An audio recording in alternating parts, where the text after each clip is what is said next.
So Kanye West shedding some followers on Twitter because of the love that he's showing for President Trump and for my next guest. This morning, he called President Trump his brother. You don't have to agree with Trump, he wrote, but the mob can't make me not love him. We are both dragon energy.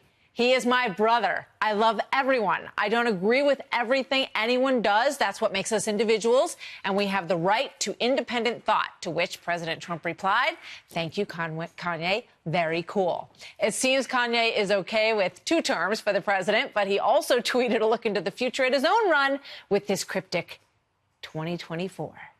And it seems that it all started after the pushback Kanye got for writing, "I love the way Candace Owens thinks."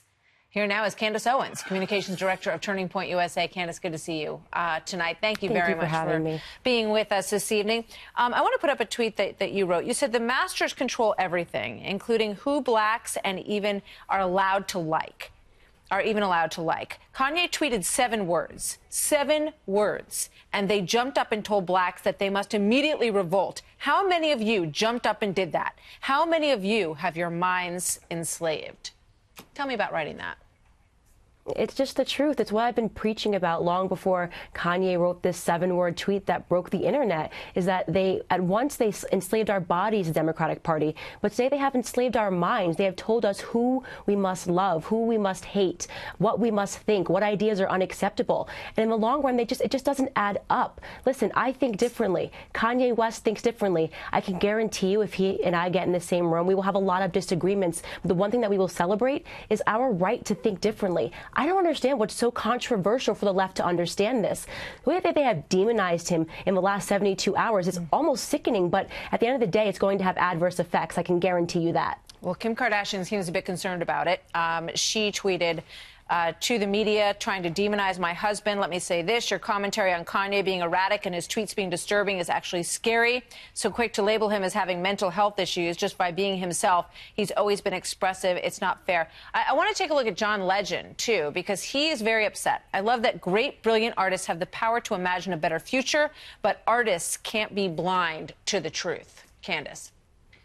Well, first of all, John Legend has me blocked on Twitter. He and his wife made some very vicious attacks against me before Kanye ever got involved. They said some nasty things to me because I support President Trump. That's the only reason. At the end of the day, I think that this is sort of foot in your mouth syndrome with John Legend and his wife, Chrissy Teigen. They've been disgusting. They have led the pack in hate against President Trump, in so much that President Trump blocked his wife because she basically said, if you don't agree with me, I have the right to bully you. These are the celebs that say that they preach love. They don't preach love. What Kanye West is preaching right now is love. And Kim Kardashian is going to stand beside her husband and the father of her children. And I'm proud, very proud to say that I stand with both of them. So when you look at how the African-American community has been treated by President Trump versus President Obama, you know, in terms of support, in terms of economic encouragement, in terms of empowerment, who do you think has done a better job? I think President Barack Obama did a better job at creating a facade. That's exactly what it was. It was a facade. It was a mirage, and we were all dying in a desert is what really happened, okay? He had tons of hip-hop artists. He had Jay-Z and Beyonce there all the time. But at the end of the day, what was going on in Chicago? Nothing got better in the black community. In fact, things got worse for the black community. He stepped out of the office, and the country had never been more divided. I never felt this way about blacks and whites when I was growing up in school. But I feel this way now because that's what Barack Obama effectively worked on. It was a way to enslave us to the Democratic Party. You know, do you think he wasted an opportunity, President Obama?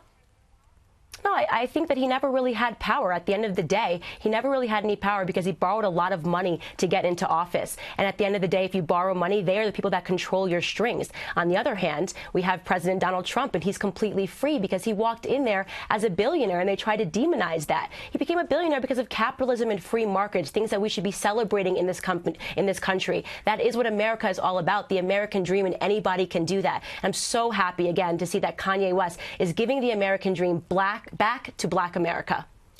All right, Candace, thank you very much. Very interesting to talk with you, and I'm glad you're here tonight. We hope to see you again soon. Many thanks. Thank you so much for having me. You bet. Anytime.